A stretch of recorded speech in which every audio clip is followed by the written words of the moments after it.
Hey everyone, I hope you're having a great day. I wanted to do a video talking about advocacy, and I've been recently trying to consider best ways to share the information. And unfortunately, when I pick a topic, it just sounds like a book report to me, and I feel like I'm not communicating it the best way I could. And I get in my head and I start second guessing myself, and then it goes weeks without producing a video, and that's just not where I want to be. So I figured lead by example. And in this example, I've known somebody for about 5 years. And in those 5 years, unfortunately, their health has been declining. And the issues that they had over time when they saw their doctors, they were just kind of giving them like one word responses and not really investigating. And it was frustrating, but unfortunately, I'm not in the role of being able to take the reins for the patient. And so I was trying to be respectful and just be helpful. About 4 or 5 months ago, she told me that she reached her point, that she felt like her doctors were no longer listening to her, that they were actually making her feel like she was crazy because she was coming in with complaints, but they would never address them. And so I asked, can I make a few appointments for you? I'd be willing to go with you, and let's try to see if we can get it a little bit narrowed down. Part of her complaints were having to do what I felt were cardiology.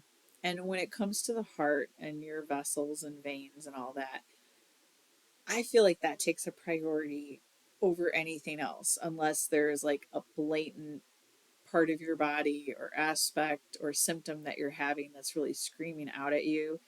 If you're feeling like 6 to 10 different complaints, if any of them have to do with the heart, that's kind of the first one I want to address just to make sure. And so that was the first appointment I was able to get her. And then I wanted to do rheumatology to rule out any type of autoimmune disease.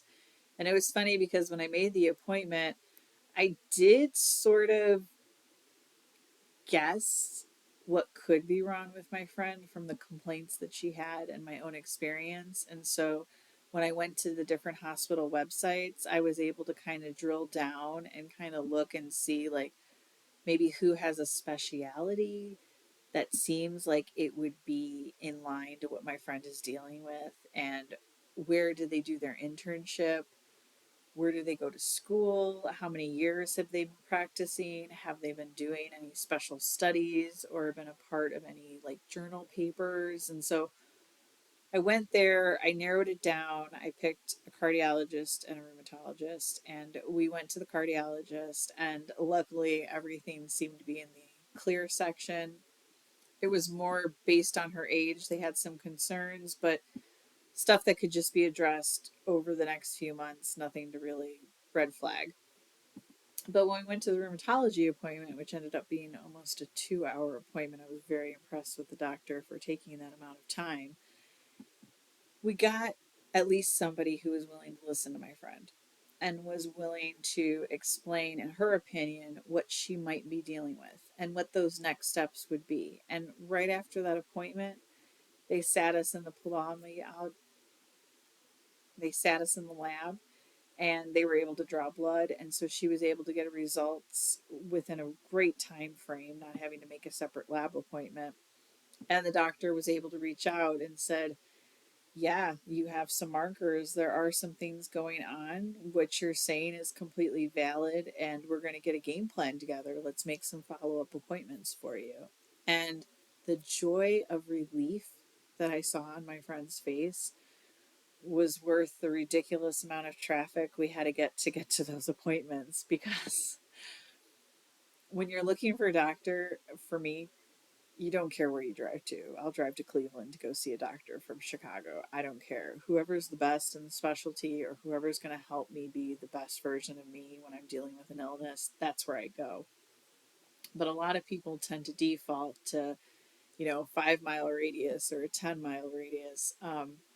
But it was really rewarding, right, to not only get some answers, but just to see that relief on my friend's face. And she just kept on repeating, like, this is amazing affirmation that I'm not crazy. I was really starting to think I was losing it. And that's what can happen when you're experiencing all these symptoms. And unfortunately, you encounter nurses or doctors who brush it off and don't think that it's anything to really investigate. And that's what my friend's been dealing with for well over 5 years. I've only known her for about 4 or 5 years. So it stems even longer. And so the being diagnosed later can be very difficult because, again, not only is it a mindset, but whatever is attacking your body or whatever is going wrong, the more time it has, the more damage it can do. And so I think we're at a point where they've been able to catch things and given some future ideas of medications and therapies and things. It's a pretty good outlook, and that's great. But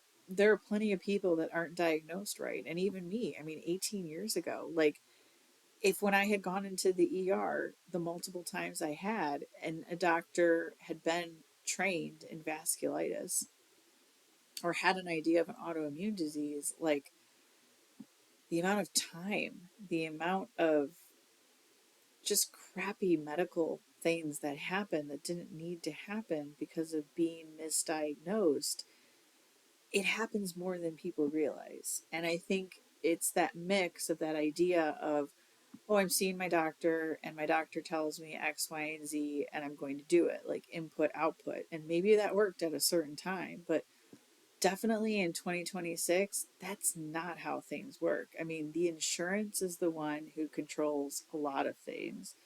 Many hospitals have turned into corporations, and so they don't look at you like the patient. You're just that patient number. And depending on the type of insurance you have, dictates how they're going to treat you and even the method of how they're going to treat you, which is sad to say in this world that we live in, but it's a fact. And so, if you don't have somebody who can be an advocate for you, you've got to learn how to be your own advocate because, unfortunately, not all doctors are going to fight for you or they're going to try to investigate it. They're just going to kind of look at like what's in my wheelhouse. Oh, this isn't rheumatology. Okay, well then you need to go see another doctor. Oh, this doesn't have to do with endocrinology. Okay, another doctor can look at it and they just pass you off and that's how you feel. And I don't want anybody to feel that way and nobody should feel that way, especially given the amazing technology that we have in today's age. So I just encourage you that whether you're supporting somebody who's looking for medical care or you yourself are looking for some answers, to keep pressing. It took me 13 rheumatologists to find the person I am now with and have been with for 17 years. It wasn't easy. Sometimes it felt like a waste of my time. It felt like a waste of my money, but I needed to find somebody who was going to be there in my corner and try to help me because there's so many possibilities out there and there's so many tests that like the average person doesn't even recognize. So in closing, when it comes to trying to be an advocate for yourself or someone, keep pressing through if you can. Encourage yourself, encourage other people, and know that there can be a light at the end of that tunnel. It just might be a little bit more difficult or a little more uncomfortable than you're used to, but it is well worth it and you are worth it.